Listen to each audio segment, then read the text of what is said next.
Merci à nouveau de m'avoir invité. C'est un grand honneur. C'est vraiment très cool. Et au fur et à mesure où ça se développe, j'en viens à connaître chaque personne. Je vais dans beaucoup de conférences, comme sans doute beaucoup d'entre vous. Mais ça, c'est vraiment très relax, de manière inhabituelle. Il y a quelque chose de biologique là-dedans, d'organique. On interagit beaucoup, ce qui est très amusant, parce que souvent, dans les grandes conférences, il y a les gens sur l'estrade, et puis il y a les gens à côté. Et en fait, il y a un peu un écart entre les deux. Donc, je suis très contente de pouvoir, en fait, profiter de connaître différentes personnes. Donc, c'est bien. Donc, le sujet, c'est éveiller notre agilité naturelle au milieu des défis du monde du travail. Et la raison pour laquelle j'ai suggéré ce sujet de l'agilité, c'est parce que dans mon travail, en étant un coach de cadre, l'agilité, c'est vraiment quelque chose qui est vraiment la question clé. Et pourquoi en est-il ainsi? Donc, en fait, hier, il y a un monsieur qui a parlé du fait que les expériences que nous avons en fait dans l'entreprise maintenant, en fait, c'est une chaîne rapide et ininterrompue. Dans le passé, c'est qu'on essaie de stabiliser son organisation, son entreprise, pour que ça soit qu'on pouvait prévoir. Donc, et là, le truc, c'est si c'est pas cassé, il y a rien à réparer. Alors que de nos jours, maintenant, maintenant on dit si c'est pas cassé, cassez-le. Si vous avez une stratégie, vous êtes déjà à côté de la plaque, pour ainsi dire. Pourquoi est-ce ainsi? Je vais vous donner quelques exemples. Et pourquoi la méditation est au cœur pour développer en fait une agilité dans les relations au sein de ce côté interrompu. Tout d'abord, je voudrais trouver le terme. Qu'est-ce qu'on veut dire? J'aime bien définir les mots. Donc comment on définit l'agilité? Et dans toutes sortes de dictionnaires, toutes sortes de définitions. L'agilité en français, oui.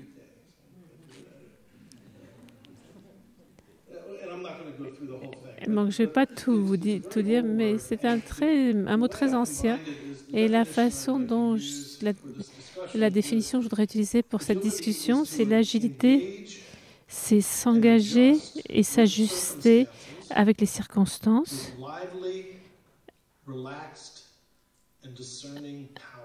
avec un pouvoir vivant, détendu et le pouvoir du discernement. Quand on parle en fait d'agilité, c'est comme si c'était ajusté, mais c'est pas. On s'ajuste pour amener un résultat et on le fait d'un endroit de pouvoir. Et l'agilité, ça comporte ce sens-là. Pourquoi est-ce que l'agilité est si importante? Je vais vous donner quelques exemples. L'un des principes, c'est, on va appeler le principe qui s'organise de soi, ou auto-organisateur, on va dire plutôt. Donc, dans les affaires, de façon typique, dans le passé, on regardait le marché, on regardait le produit, on regardait les clients, et on disait, on va faire une étude de marketing pour voir, pour en fait voir ce qui satisfait les besoins, en fait, centrer notre capacité et ainsi lancer le produit. Mais ça marche plus comme ça maintenant, ce qui est vraiment très bien en un sens. Ce qui se passe, en fait, les idées, les besoins s'organisent d'eux-mêmes. Et diriger cela, c'est un style de leadership très différent. Je vais vous parler un peu de comment ça va. Les entreprises qui le font complètement et qui maîtrisent complètement cette capacité, c'est Google. Vous êtes peut-être conscient que si vous êtes un scientifique informatique ou si vous êtes ingénieur chez Google, et peut-être même certaines des personnes du marketing et des commerciaux entrent également dans cette catégorie, À un certain niveau, vous devez passer 20% de votre temps sur un projet qui n'a rien à voir avec votre travail. Au début, vous dites, ah bah c'est bien, ouais, c'est du temps libre, c'est très amusant. Non, mais c'est pas comme ça que ça fonctionne. Ce qui se passait à Google, c'est que ça crée une économie interne où il y a tous ces ingénieurs qui veulent aller dans la meilleure équipe qui fait le travail le plus innovateur. Par exemple, vous allez à Google, vous avez vu toutes les fonctionnalités de Google. C'est assez fou le nombre de trucs gratuits qu'on peut obtenir avec Google. L'une des choses les plus cool pour moi, c'est le Google Maps, les cartes. Et vous pouvez rentrer dedans, ça tourne, vous allez dedans, tourner. Et quand j'étais invitée pour la première fois à Google et que j'ai pu pour parler là, en fait, cette capacité de Google venait juste d'être lancée. Et ils m'ont montré comment ça fonctionnait. Et j'ai trouvé que c'était vraiment super. Mais d'où est venue cette idée? Il n'y a personne au sommet de Google qui a dit bon, on va en fait faire une décartographie de toute la planète et on va l'offrir à nos clients. C'est absolument pas comme ça que ça s'est passé. Ça s'est passé, c'est qu'il y avait un certain nombre de personnel de type informatique. Et qu'est-ce qu'on va faire? Et il va dire ah oui, on va faire des cartes de toute la planète et on va les faire disponibles pour tout le monde. Ah oui, c'est une bonne idée, on va le faire. Ça s'est auto-organisé autour d'une idée intelligente. C'est pas les gens qui étaient au sommet, le management, ils ne savaient même pas. En fait, il n'y a pas eu de plan d'affaires, un business plan ou un processus de pensée pour ça. Ces principes auto-organisateurs, ils se produisent partout. Et l'une des raisons pour lesquelles ça se produit très rapidement, un autre exemple de cela, c'est qu'on peut comme ça, en fait, étaler nos affaires très rapidement comme ça. Qui est-ce qui connaît Etsy? 3. Donc c'est un grand secret et je vais le dire à personne. Je vous encourage que vous allez voir Etsy parce que toutes les personnes donc quand vous allez voir ça, vous allez dire ah c'est super. Et ils font une conférence chaque année, mais c'est pas.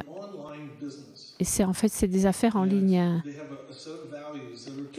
Et ils ont des valeurs qui sont vraiment inspirantes. Mais ce qui les rend les plus puissants, c'est qu'ils peuvent vous aider à échelonner vos affaires. Vous êtes en fait une femme africaine en Nigeria et vous pouvez créer des robes. Ils peuvent en faire établir un business pour vous afin que vous puissiez toucher des clients de la Sibérie jusqu'à l'Argentine. Donc ils les marketent, ils font du marketing, ils les positionnent, ils les envoient, etc. Ils peuvent faire ça comme ça. Et c'est vraiment très, très. Bien sûr, vos produits doivent rencontrer certains standards, leurs standards, mais ils pouvaient être comme ça échelonnés et en fait, toutes vos affaires, le marketing, la distribution, tous les aspects, les relations publiques, la comptabilité, les finances, etc. Et ça change les choses parce que ça veut dire que. Donc, tout le monde. Donc ça a créé un énorme chaos. Et ça requiert de l'agilité. Il faut être agile. Il faut lire ce qui se passe, avec qui on est en compétition, où est-ce que je peux avoir les meilleurs matériaux, quel est le meilleur message, qu'est-ce qu'ils veulent vraiment mes clients. Je ne vais pas aller plus dans ce sens-là, mais je veux dire comment l'imitation est une clé pour s'engager dans cela. Un autre exemple, je fais beaucoup de coaching de cadres qui passent d'une entreprise à l'autre. Mais je ne dis pas ça à tous, mais à beaucoup, je dis quand vous êtes dans une entreprise, vous ne voulez vraiment pas de travail. Parce que le travail, c'est très, très limitant. Pourquoi est-ce que vous voulez un travail? Maintenant, en fait, tu t'attaches à une compagnie. Pourquoi? Ça va te limiter, toi. Et ce qu'on trouve, il y avait en fait un grand article dans la revue le business là-dessus.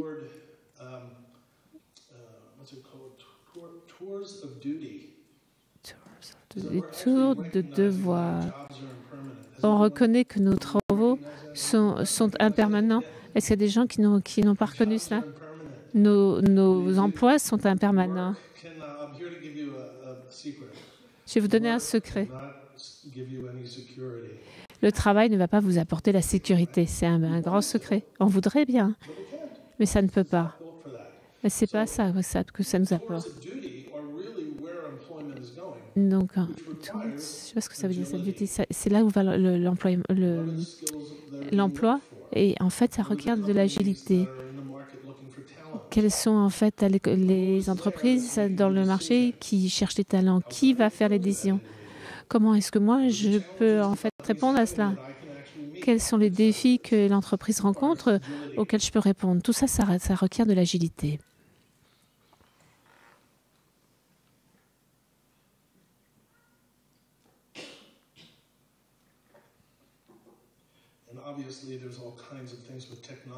Et à l'évidence, il y a toutes sortes aussi d'aspects technologiques. Il y a toujours quelque chose qui sort.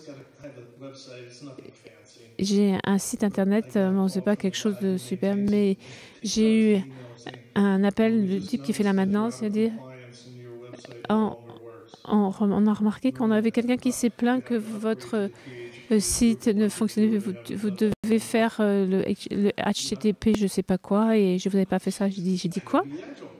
Il faut être agile. Donc, pourquoi j'ai raté ce truc? Pourquoi est-ce que j'ai pas prêté attention à ce qui se passait? La technologie nous demande d'être agile. On pourrait continuer ainsi. Pourquoi la nouvelle économie de ce 21e siècle nous demande des nouvelles perspectives sur la façon de fleurir, d'avoir des affaires qui fleurissent. Et il y a deux articles en fait qui sont étonnants. J'ai apporté, c'est la première page de l'Économiste en novembre 2013. C'est un essai sur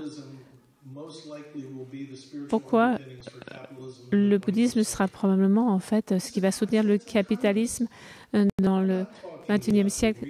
C'est les économistes qui parlent de ça. On parle d'un magazine de hippies, là. Ça, c'est un magazine conservateur sur l'économie. Et il y a un autre article dans le New York Times. Et c'est écrit par quelqu'un qui s'appelle Brooks, et qui est le président de l'Institut américain de l'entreprise. Et c'est c'est-à-dire c'est l'organisme le plus conservateur aux États-Unis. Vous avez, voilà.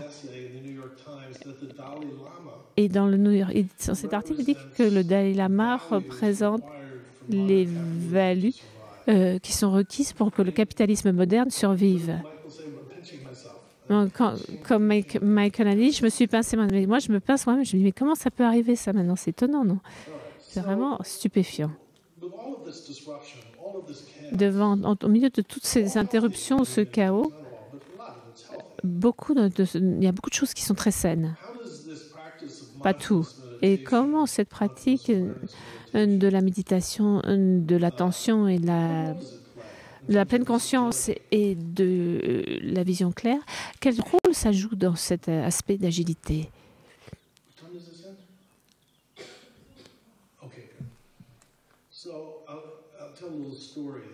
Je vais vous dire une petite histoire. C'était en fait quelque chose qui a eu lieu au tribunal avec cette histoire d'agilité. Comme beaucoup d'entre vous, j'ai eu la grande chance d'être invitée dans le cadre d'organisation pour enseigner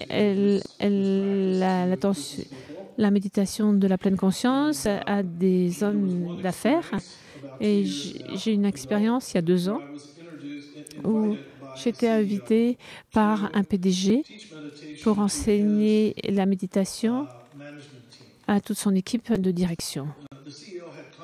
Et le PDG, il était venu à l'une de mes ateliers Et, et il était assez porté sur un leadership en pleine conscience et il voulait en fait présenter cette possibilité à son cadre dirigeant.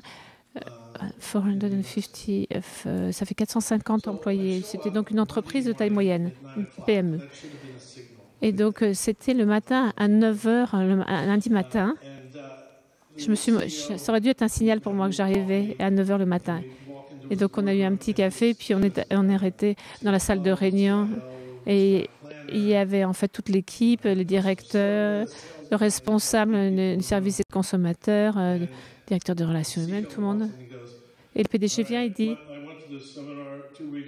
je suis allé dans ce séminaire il y a 2 semaines avec Michael Carroll sur le leadership en pleine conscience. Et donc, il va nous enseigner la pleine conscience. À toi, Michael, vas-y. Je me suis dit, oh là là, ça va pas bien se passer, cette histoire-là. Et c'était un lundi matin.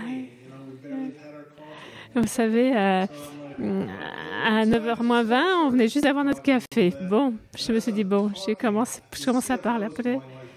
Et le directeur des finances dit, le directeur financier regarde comme ça, il regarde sa montre sans arrêt. Et finalement, le directeur financier m'interrompt et dit, moi une seconde. Est-ce que vous pouvez un peu résumer cette histoire de leader en pleine conscience? Est-ce que vous pouvez me donner vraiment un résumé de ça, vraiment l'essentiel? Non, vraiment, je ne peux pas. J'ai répondu. C'est une grande question, une question tout à fait raisonnable. Mais je peux vous montrer simplement ce que c'est. Il m'a dit, ah oui, vous voulez me demander? Et tout le monde dans la roue m'a dit, allez, montrez. Oui, d'accord. Bon, je vais vous le montrer.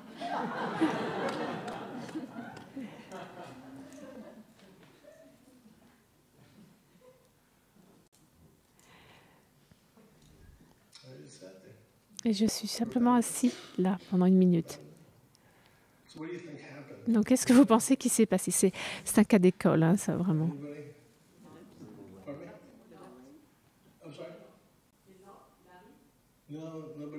Non, personne n'a ri. Les gens ont commencé à être très nerveux. Vraiment nerveux, inquiets. Et au bout de ma petite minute, j'ai dit, mais qu'est-ce qui se passe? Et là, l'un des participants a dit, j'ai pensé qu'il y avait quelque chose qui avait mal tourné. Et une personne a dit, qui est vraiment la partie la plus charmante, je pense que les choses étaient en train de se déployer, se révéler. Et donc, je leur ai dit, comme je vous dis maintenant, c'est un tout petit peu d'espace psychologique. Un tout petit peu d'espace psychologique. Qu'est-ce qui s'est passé? Une grande panique, là. Ils ont paniqué. Il n'y a rien qui va mal. Tout ce que j'ai fait, là, c'est que je me suis simplement assis tranquille. Et on a paniqué.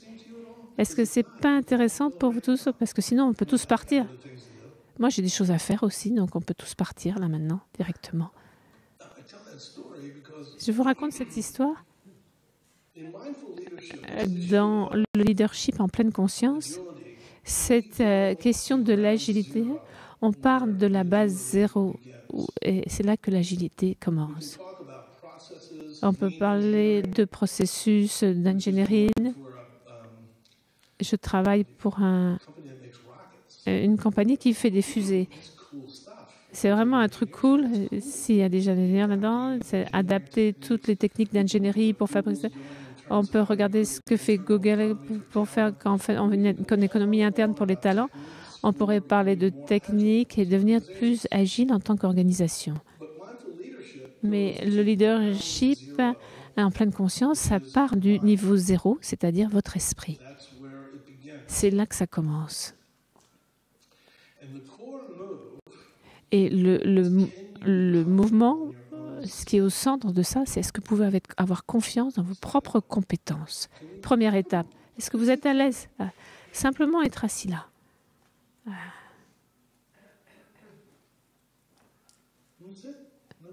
C'est pas une grande affaire, il n'y a pas de problème. Mais comme nous le savons tous, on est assis ici pendant un certain temps et on commence à vouloir avoir une autre expérience. Cette expérience, elle n'est pas assez bonne. J'en veux d'autres. Quelque chose, n'importe quoi, mais quelque chose. Dans le bouddhisme, on dit rien que faire ça, c'est pas suffisant. On ne peut pas avoir un petit ambala là sous la main ou autre chose, quelque chose quoi. Autre que cela.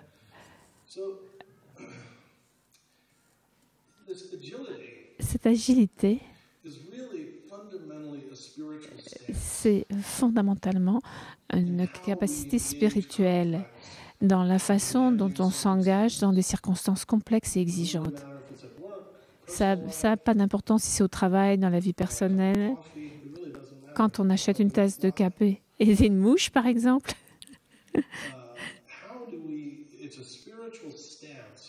c'est en fait un point de départ spirituel fondamental et que d'être en confiance et à l'aise. C'est la confiance et l'aise.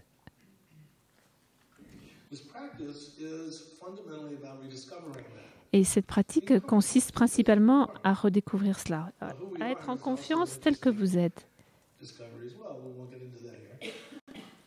Donc, découvrir cela, en fait, c'est intéressant.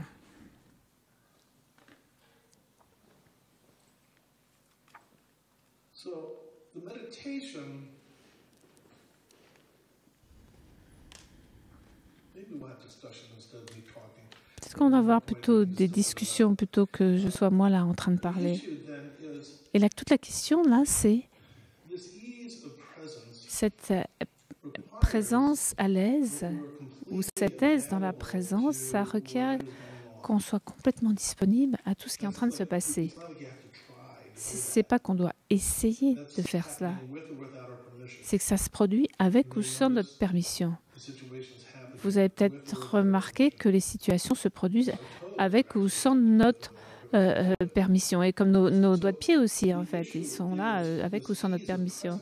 Donc cette aise dans la présence, et c'est en fait c'est une ouverture vers cela. 5 minutes. Est-ce que vous avez des questions? C'est quand même beaucoup plus drôle quand c'est une interaction. Est-ce que vous avez des questions?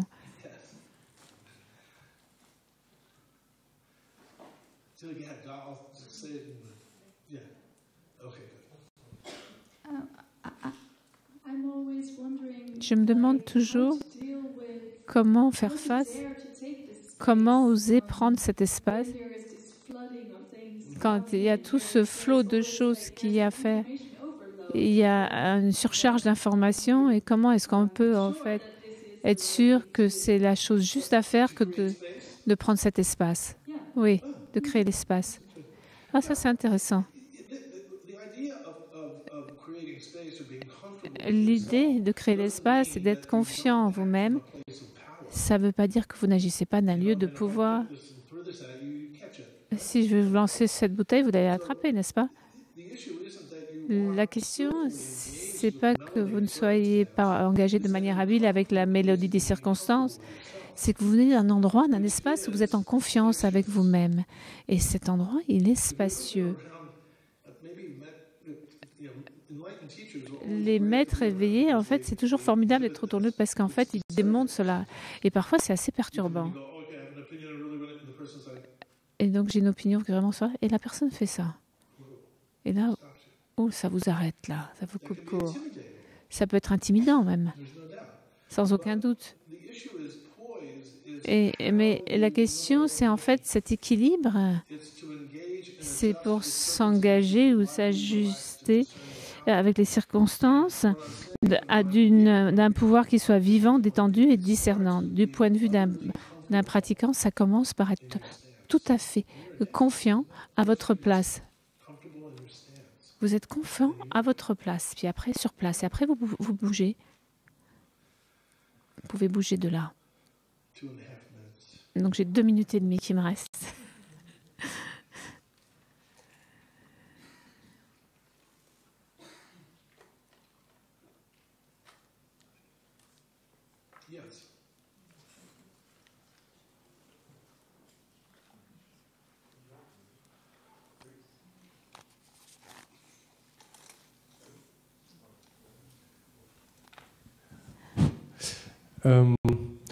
Quel est le poids de l'intention quand vous discutez avec des managers?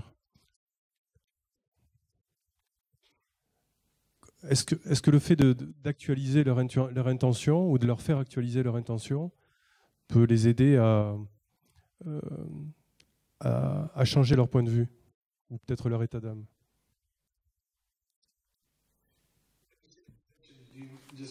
Quand vous parlez d'intention, vous voulez dire n'importe quelle intention? L'intention avant d'agir. Donc quand on est un manager, on agit, on décide et on actualise notre intention en fonction. Plus notre intention va être élevée, juste, plus notre action.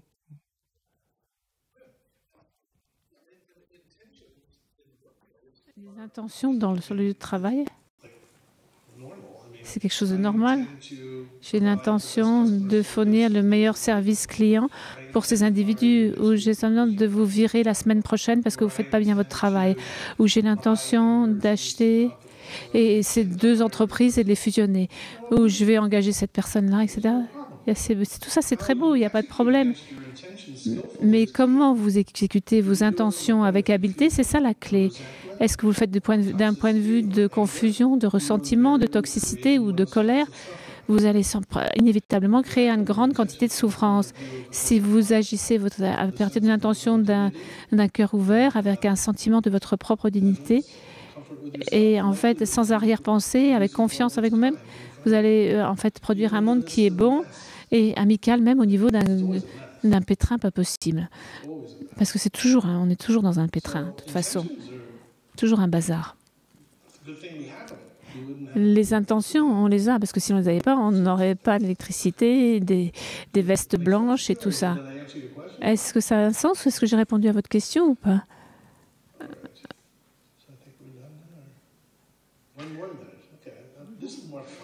C'est quand même beaucoup plus drôle de parler ensemble que d'écouter.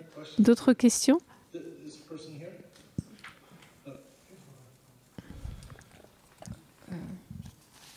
Je vais le faire en français. J'ai une question qui est assez générale. Je suis un business coach depuis plus de 10 ans et je fais de la facilitation et des formations. Et j'aimerais bien intégrer la méditation dans mon approche. Et j'aurais bien voulu vous entendre partager votre expérience sur les premières fois où vous avez parlé de la méditation avec des top management. La première fois que vous parlez de méditation. Parce que moi, j'ai une appréhension par rapport à ça. J'ose même pas dire pleine conscience. Parce que j'ai l'impression que les clients avec qui je travaille ne seraient peut-être pas prêts à l'entendre. C'est ce que je crois aujourd'hui. Hein. Michael, en fait, il va sortir un livre qui s'appelle Mindfulness and Coaching, c'est-à-dire la pleine conscience et le coaching. Donc, ça va rassembler ces deux points différents en un seul lieu. Dans une année, ça va sortir. Donc, on aura quelque chose avec lequel travailler là. C'est une grande question, ça. Mon approche, ça n'est pas... La question, c'est pas tant d'essayer d'introduire la pleine conscience à mon client. Et je voudrais encourager toute personne à ne pas faire cela. N'essayez pas d'introduire la pleine conscience dans vos organisations ou chez des individus. Donc on peut finir avec ça là maintenant. Donc merci. Donc non, c'est plutôt la question, c'est qu'est-ce que traverse mon client et en quoi puis-je lui être utile. C'est ça le point clé. C'est la première et principale question, c'est celle de Bodhisattva. C'est en fait d'essayer de comprendre là où est l'autre, qu'est-ce qu'il traverse. Si on me demande quelqu'un qui a l'accord de la moitié de sa compagnie, j'ai été dans cette situation, en fait, très souvent. On va apprendre la méditation et puis en fait, on va voir tout le plan après ensemble. Cette personne, elle est mal vue par la moitié de sa compagnie parce qu'elle doit licencier la moitié de son entreprise. Elle est en grande souffrance, cette personne. Et être là pour qu'elle ne soit ni en colère, ni effrayée, c'est vraiment l'objectif principal avec des cadres qui sont dans cette situation. Et donc, quand vous licenciez 25 ou 30 personnes, c'est dur. Donc là, vous vous concentrez là-dessus. Dans ce processus, en fait, si vous êtes un pratiquant et si vous avez pris à cœur ce principe, dans le processus où vous allez faire ça avec l'autre personne vous dit « Ah, j'avais jamais pensé à ça. Ah, c'est vraiment bien ça. Comment tu as appris ça au fond ?» Vous magnétisez par votre propre présence et votre propre authenticité. Vous magnétisez la curiosité de l'autre. La plupart des gestionnaires ne veulent pas être dans la pièce quand, en fait, et quand ils licencient des gens. Ils veulent une autre. Ils ne veulent pas être là. Donc, bonjour, c'est très très bien. En fait, c'était très bien d'être avec vous, de passer tout ce temps-là. Maintenant, parlez à Joe. Et ils sortent de la pièce. Mais ils peuvent dire, comme j'ai dit, mais attendez une minute. Restez là. Demandez-leur comment ils se sentent. Comment ça se passe pour vous, ça? C'est si difficile, je peux pas me... J'ai pas besoin d'enseigner la méditation. J'essaie simplement de les aider à être plus humains. Et la méditation, elle vient. Est-ce que ça a un sens?